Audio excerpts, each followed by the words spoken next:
কোরআন তেলাওয়াতের প্রত্যেকটা হরফে আমরা জানি 10টি করে নেকি আছে, কিন্তু কোন অবস্থায় কোরআন তেলাওয়াতকারী কোরআন তেলাওয়াতের কারণে গুনাহগার হবে?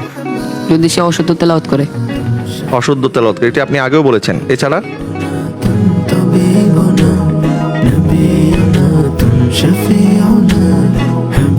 উত্তরটি হচ্ছে হাট, বাজার, মার্কেট বা এমন কর্মব্যস্ত জায়গায় যেখানে বড় আওয়াজে কোরআন তেলাওয়াত করা হয় কিন্তু মানুষ সেই কোরআন তেলাওয়াত শোনে না।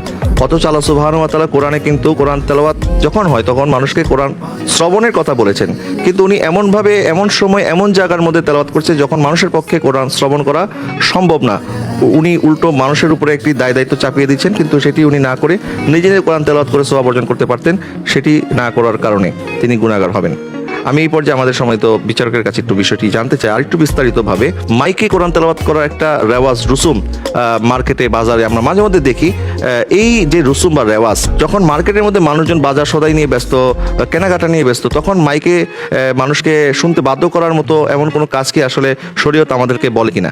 দেখুন, শরীয়ত আমাদের কাছে খুব স্পষ্ট, বিধানাবলী আমাদের কাছে খুব ক্লিয়ার, এবং ইসলামী শরীয়তের প্রত্যেকটা বিধান কিন্তু মানুষের সহজতার জন্য। এমন কোনো বিধান আল্লাহ রাসূল আমাদের উপর চাপিয়ে দেননি যেটি মানুষকে কষ্ট দেয়, নিজেকে এবং অপরকে। তো কোরআন তেলাওয়াত সহ অন্যান্য সমস্ত ইবাদত এমন একটা পর্যায়ে সেটিকে নেওয়া যাবে না যাতে করে সেটি অন্য আরেকজনের অসুবিধার কারণ হয়ে দাঁড়ায়। তো সেই জায়গার আগে কিন্তু সেটিকে স্টপ করে দিতে হবে। তো আপনি যেটি বললেন যে কোরআন তেলাওয়াত সহ আরও আনুষঙ্গিক যে ব্যাপার আছে যেগুলো আমরা অনেক সময় মাইক দিয়ে করি, যখন সেটি মানুষের অসুবিধার কারণ হয়ে দাঁড়ায় যে পর্যায়ে গেলে, তখন সেটি কিন্তু আর সওয়াবের পর্যায়ে থাকে না, বরং সেটার গুনাহগার হয় বা সেটি অন্যায় অপরাধ হয়ে যায়।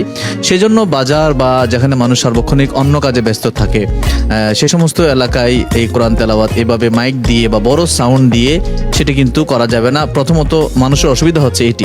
নাম্বার 2 হচ্ছে কোরআন তেলাওয়াতের ব্যাপারে কিন্তু আরেকটা কারণ পাওয়া যাবে এখানে, সেটি হচ্ছে বাজারের মধ্যে মানুষ সাধারণত কর্মব্যস্ত থাকে, কাজে ব্যস্ততা থাকে। তো কোরআন তেলাওয়াত না শোনাটাই সেখানে স্বাভাবিক হয়ে দাঁড়ায়, যেটি কোরআন তেলাওয়াতকে অবজ্ঞার পর্যায়ে চলে যায়। যে কোরআন তেলাওয়াত হচ্ছে কিন্তু মানুষ সেদিকে খেয়াল করছে না। তো খেয়াল করছে না কেন? কারণ সে কর্মব্যস্ত, এই জন্য।